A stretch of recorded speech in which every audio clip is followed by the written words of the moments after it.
আজকে আপনাদের সম্মুখে যে টপিক নিয়ে উপস্থিত হয়েছি সেটা হচ্ছে জোয়ার ও ভাটা। তো আমরা সকলেই জানি যে জোয়ার কয় প্রকার ও কি কি, আর ভাটা কি, আর ভাটারই বা কয় প্রকার শ্রেণীভাগ রয়েছে। তো এখানে আমরা প্রথমে জানবো যে মুখ্য জোয়ার কেন হয়, মুখ্য জোয়ার কি, গৌণ জোয়ার কেন হয় বা গৌণ জোয়ার কি জিনিস।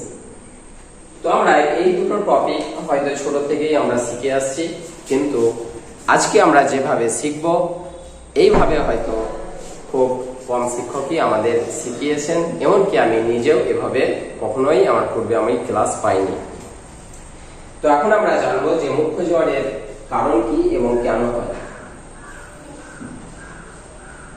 আমরা জানি যে পৃথিবীর চারিদিকে চাঁদ ঘুরপাক খাচ্ছে। এটা ধরুন চাঁদের কক্ষপথ। এবার ধরে নিন যে এই জায়গায় চাঁদ রয়েছে, এটা আমাদের পৃথিবী, আর ঠিক এই বরাবর ধরুন সূর্য রয়েছে।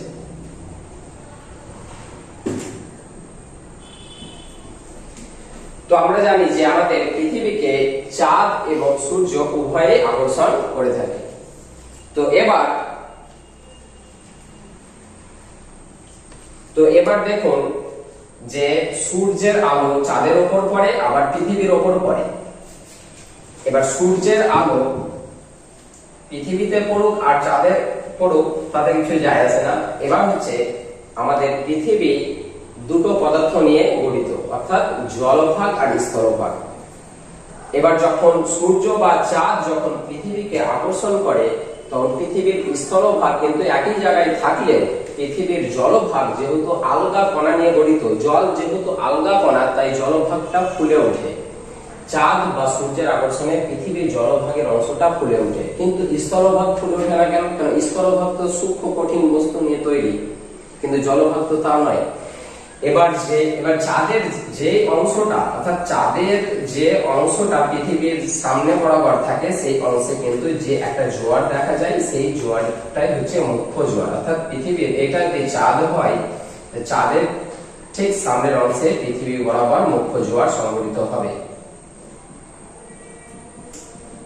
মুখ্য জোয়ার কি? এই মুখ্য জোয়ারের কারণে এখানকার জলরাশি, অর্থাৎ গোটা পৃথিবী পৃষ্ঠের যে জলরাশি, পৃথিবীর এই বরাবর যদি এটা মিডিল ধরা হয়, তাহলে এখানকার এই মিডিল থেকে জলরাশি এখানে নিচে নেমে আসবে, এমনকি এই এখানকার জলরাশিও এখানে নেমে আসবে চাঁদের আকর্ষণের কারণে। সূর্য তো আকর্ষণ করে ঠিকই, বিশেষ করে চাঁদের আকর্ষণে এখানকার জলটা ফুলে উঠবে। এটাকে বলা হচ্ছে মুখ্য জোয়ার। তাহলে মুখ্য জোয়ার জিনিসটা খুব সহজ, যে চাঁদের সামনের অংশে কিন্তু যে জোয়ার দেখা যায় পৃথিবীর অংশে, সেটাই হচ্ছে মুখ্য জোয়ার। এই জিনিসটা সকল ছাত্রছাত্রী বুঝলেও কিন্তু গৌণ জোয়ার জিনিসটা কিন্তু অনেকেই বুঝে উঠতে পারে না। যে মুখ্য জোয়ার তো বুঝতে পারি, কিন্তু গৌণ জোয়ার কেন হয়, গৌণ জোয়ারের কারণ আমরা এই ভিডিওতে সুস্পষ্টভাবে জানবো আর খুব ক্ল্যারিটির সাথে জানবো। যে এবার যে অংশে মুখ্য জোয়ার হয় পৃথিবীর, ঠিক তার বিপরীতে, ঠিক তার প্রতিবাদী স্থানে, অর্থাৎ 180 ডিগ্রি বরাবর এখানে কিন্তু এক ধরনের জোয়ার হয়, যেটাকে বলা হয় গৌণ জোয়ার। হয়তো মুখ্য জোয়ারের মতো জলরাশি অতটা ফুলে ওঠে না ঠিকই, কিন্তু গৌণ জোয়ারের কারণে কিন্তু জলভাগটা বেশি, মানে মুখ্য জোয়ার অপেক্ষা কিছুটা কম হলেও এখানে জলরাশি ফুলে ওঠে। তো এখানে জলরাশি ফুলে ওঠার মূল কারণটা কি? এখানকার মূল কারণটা হচ্ছে যে পৃথিবীর বিকেন্দ্রীকরণ ক্ষমতা। অর্থাৎ প্রত্যেকটা ঘূর্ণায়মান বস্তু কি হয়, প্রত্যেকটা ঘূর্ণায়মান বস্তু ছিটকে দেওয়ার ক্ষমতা রাখে। যেরকম আমরা যদি ফ্যান যদি চালু করি, এই মুহূর্তে ফ্যান অফ করা রয়েছে, যে কারণে বেশি ঘামতে দেখছেন। তো যাই হোক, ফ্যান যখন আমাদের ঘুরে, সেই মুহূর্তে যদি কোনো বস্তু যদি ফ্যানের দিকে ছুড়ে দেওয়া হয়, তাহলে কি হয়, যে ওই বস্তুটা ছিটকে পড়ে। কারণ ফ্যানের মধ্যে যে আকর্ষণ ক্ষমতা, সেই আকর্ষণ ক্ষমতা কিন্তু সেই মুহূর্তে কাজ করে না, সেই মুহূর্তে কাজ করে বিকেন্দ্রীকরণ ক্ষমতা, অর্থাৎ ছিটকে দেওয়ার ক্ষমতা। তো পৃথিবীর যে অংশে মুখ্য জোয়ার হয়, ঠিক তার বিপরীত দিকে বিকেন্দ্রীকরণ ক্ষমতা তৈরি হয়। আর এখানকার জলরাশির ছিটকে দেওয়ার মতো অবস্থা তৈরি হয়, যে কারণে এখানকার জলরাশিও ফুলে ওঠে। এবার আমরা এখানে জানবো যে বিকেন্দ্রীকরণ ক্ষমতাটা কিভাবে তৈরি হচ্ছে। আমরা জানি যে পৃথিবী চারিদিকে চাঁদ ঘুরপাক খাচ্ছে, আবার ঠিক পৃথিবী তার নিজের অক্ষের চারিদিকেও ঘুরপাক খাচ্ছে, আর চাঁদ তার নিজের কক্ষপথে ঘুরপাক খাচ্ছে। এবার এই চাঁদ আর পৃথিবীর যেহেতু দুই বস্তুই ঘুরপাক খাওয়ার কারণে একটা ভরবেগ তৈরি হয়, যে ভরবেগের আমরা জানি যে পৃথিবীর কেন্দ্র অর্থাৎ পৃথিবীর যে ভূপৃষ্ঠ থেকে পৃথিবীর কেন্দ্রের দূরত্ব হচ্ছে ৬,৪০০ কিমি, প্রায় ৬,৪০০ কিমি। ৬,৩৭১ বা ৬,৩৭০ লেখা থাকলেও আমরা গড় হিসেবে ৬,৪০০ কিমি ধরে নিই। এবার হচ্ছে যে এই অংশটা হচ্ছে পৃথিবীর কেন্দ্র। এই পৃথিবীর কেন্দ্রে আমরা জানি যে পৃথিবীর কেন্দ্রে যে দুটো অংশ অর্থাৎ লোয়ার কোর আর আপার কোর, এই আপার কোরে নিকেল আর লোহা অর্থাৎ নিকেল আর লোহা গলিত অবস্থায় থাকার কারণে এখানে চুম্বকত্ব তৈরি হয়েছে, যেটাকে আমরা বলে থাকি মাধ্যাকর্ষণ শক্তি বা ক্ষমতা। তাহলে আমাদের পৃথিবীর কেন্দ্রে রয়েছে মাধ্যাকর্ষণ ক্ষমতা। এই মাধ্যাকর্ষণ ক্ষমতা কি হয়, আমাদের প্রত্যেকটা বস্তুকে নিচের দিকে আকর্ষণ করে। এবার হচ্ছে প্রত্যেকটা বস্তুরই মিডিল অংশে কি রয়েছে, এরকম মাধ্যাকর্ষণ ক্ষমতা তৈরি হয়েছে।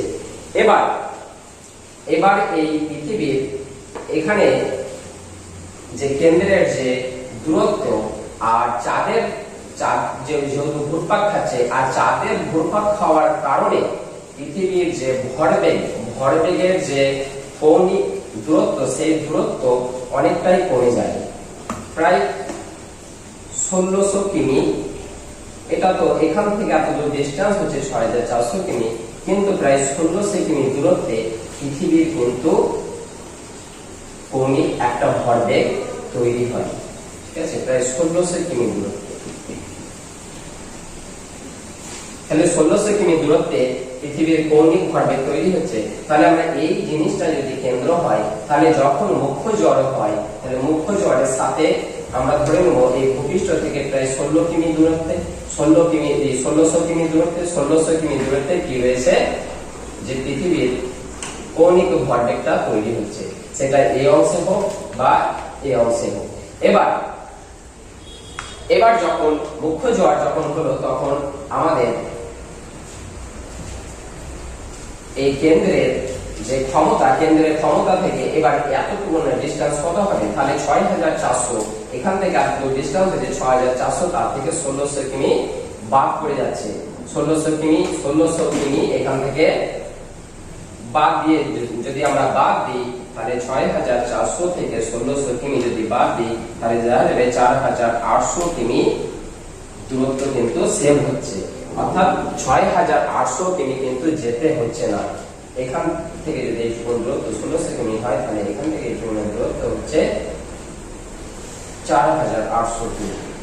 তাহলে ৪,৮০০ কিমি কিন্তু অতটা পৃথিবীকে আকর্ষণ করার প্রয়োজন পড়ছে না, এতদূর পর্যন্ত আকর্ষণ করার প্রয়োজন পড়ছে, আর এখানকার জলরাশি বেশি ফুলে উঠছে। এবার তার ঠিক প্রতিবাদ স্থানে অর্থাৎ ১৮০ ডিগ্রি বরাবর কি হচ্ছে, যে এখানে যেটা কৌণিক ভরবেগ এখানে আমরা দেখলাম যে ৪,৮০০ কিমি দূরত্বে কৌণিক ভরবেগ রয়েছে, অর্থাৎ এই জায়গাতে রয়েছে পৃথিবীর ভরকেন্দ্র।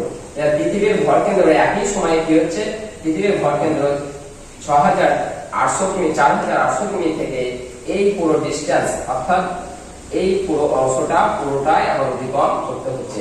তাহলে ৬,৮০০ কিমি প্লাস ৬,৪০০ কিমি, ৪,৮০০ কিমি প্লাস ৬,৪০০ কিমি অর্থাৎ ১১,২০০ কিমি পথ কিন্তু অতিরিক্ত অতিক্রম করতে হচ্ছে। এবার এই অংশে অর্থাৎ এখানকার যে জলরাশি ফুলে উঠছে, তার মূল কারণ ছিল যে পৃথিবীর বিকেন্দ্রীকরণ ক্ষমতা। পৃথিবীর বিকেন্দ্রীকরণ ক্ষমতা কেন এখানে বেশি হচ্ছে, যেহেতু যেই মুহূর্তে মুখ্য জোয়ার হচ্ছে, ঠিক গৌণ জোয়ার যেখানে হচ্ছে, সেখানে ডিস্টেন্স আরো বেড়ে যাচ্ছে। ১১,২০০ কিমি ডিস্টেন্স বেড়ে গিয়ে সেখানে গৌণ জোয়ার হচ্ছে। কিন্তু কেন এখানে গৌণ জোয়ার হচ্ছে, এখানে তো চাঁদের আকর্ষণ ক্ষমতা কম, এখানে যেটা চাঁদের আকর্ষণ ক্ষমতা সর্বাধিক, সেই একই মুহূর্তে এখানে চাঁদের আকর্ষণ ক্ষমতা সব থেকে কম। কিন্তু কম হওয়ার পরেও এখানে কিভাবে ঘূর্ণঝড় হচ্ছে, যেহেতু পৃথিবী ঘূর্ণন গতির কারণে যে বিকেন্দ্রীকরণ ক্ষমতা তৈরি হচ্ছে, তাই এখানকার জলরাশি ছিটকে দেওয়ার ক্ষমতা তৈরি হচ্ছে, তাই এখানে ঘূর্ণঝড় হচ্ছে। মূল কারণ এটাই যে যেই মুহূর্তে মুখ্য ঝড় হচ্ছে চাঁদের আকর্ষণের ঠিক তার বিপরীত স্থানে পৃথিবীর মাধ্যাকর্ষণ ক্ষমতা কম থাকে, পৃথিবীর মহাকর্ষ ক্ষমতা কম। পৃথিবীর মহাকর্ষ ক্ষমতা কম থাকার কারণে এখানে কিন্তু ঘূর্ণঝড় সম্ভব হয়। আশা করছি আপনারা জিনিসটা বুঝতে পেরেছেন।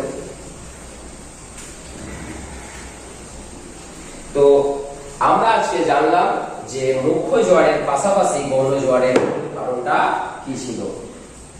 তো পরের ক্লাসে আমরা জানবো যে জোয়ার আর ভাটার মধ্যে যে সময়ের পার্থক্য রয়েছে সেটা কিভাবে হয়ে থাকে আর কোন পদ্ধতিতে হয়ে থাকে, আমরা এগুলোর ডিটেইলস কিন্তু পরের ক্লাসে জানবো। আজকে এই ক্লাসটা এখানে শেষ করছি। আশা করছি আপনাদের ক্লাসটা ভালো লেগেছে। যদি ভালো লেগে থাকে তো অবশ্যই চ্যানেলটা লাইক, শেয়ার, সাবস্ক্রাইব করবেন। Tata, bye bye. আবার দেখা হবে অন্য কোনো ভিডিও।